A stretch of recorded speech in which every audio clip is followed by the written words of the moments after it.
Hi friends, welcome to the synodal journey which continues to respond to the call of Jesus, follow me in this pastoral year 2022-2023. Today I am here to reflect with you on the second session of the pastoral letter 2.2 titled Participation in the Society.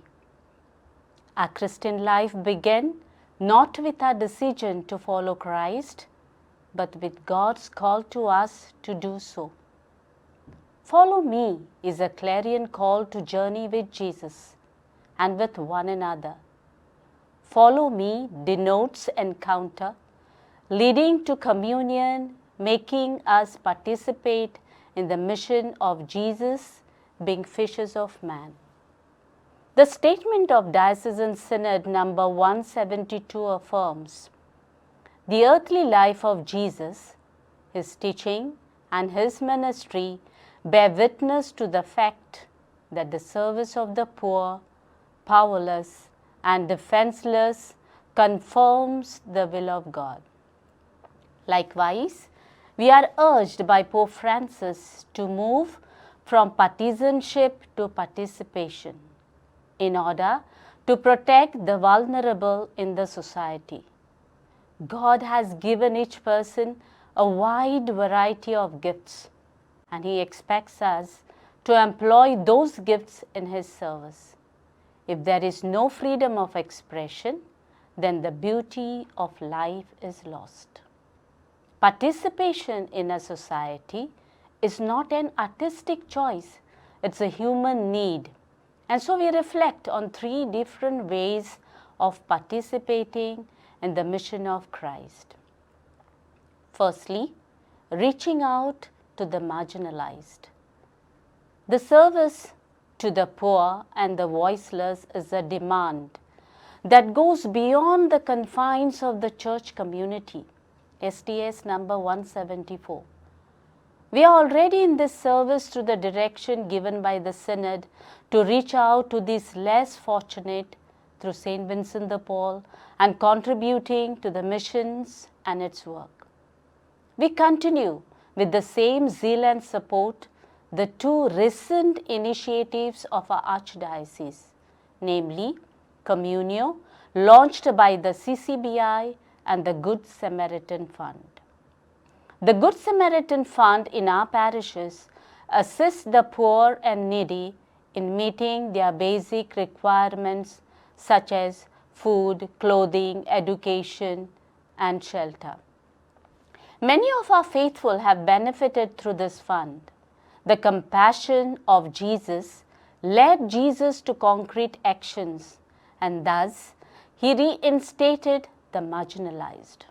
Opportunities given and taken to encounter Jesus in every ostracized person who is hungry, at home and on the streets, thirsty, naked, in people who have lost their faith or turned away from the practice of their faith, those imprisoned, unemployed, sick and abandoned, especially the senior citizens, giving rise to throwaway culture will deepen our own personal experience of God.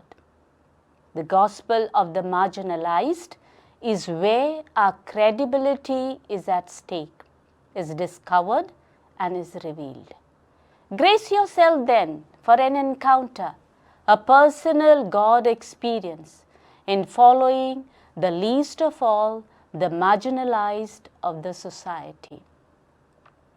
Secondly, building a new society, we believe that we have a right and a duty in society, seeking together the common good and well-being of all, especially the poor and vulnerable. Conflicts are necessary, but right now they have to go on vacation, isn't it?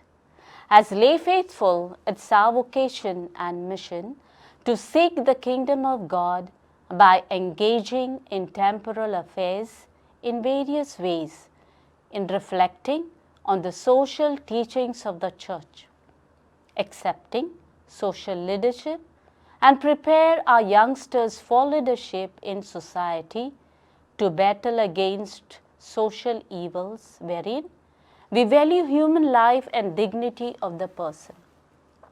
Dignity of labor can be a boon if the younger generation venture in the agricultural stream and avail all the government schemes, taking risks and launching out, in giving one's best to what seemingly are small jobs like catering, bakery, music, which is said to be in the blood of Goans, can work wonders for us as a lifetime career. One of the platforms to build a new society in our villages is the Gram Sabha. Small Christian communities can be the source of doing all the spade work to bring in newness in our parishes and society at large. Thirdly, religious harmony. We, people of different religions in Goa, are rich in our culture and traditions.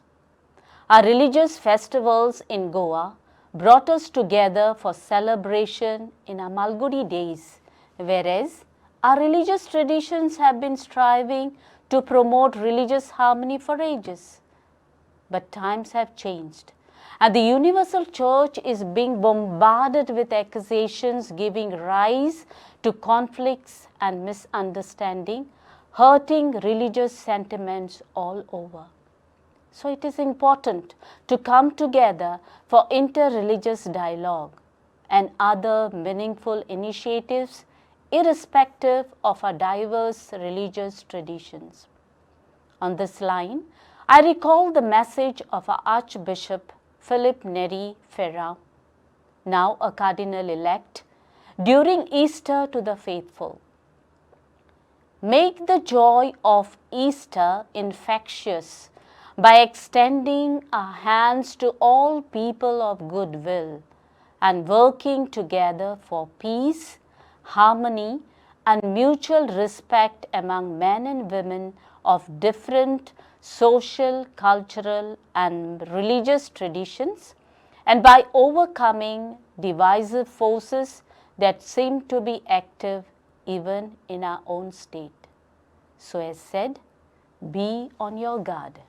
Actively and prudently keep away from all that disrespects harmony and turn to prayer that disarms hate-filled hearts not in revenge but in harmony.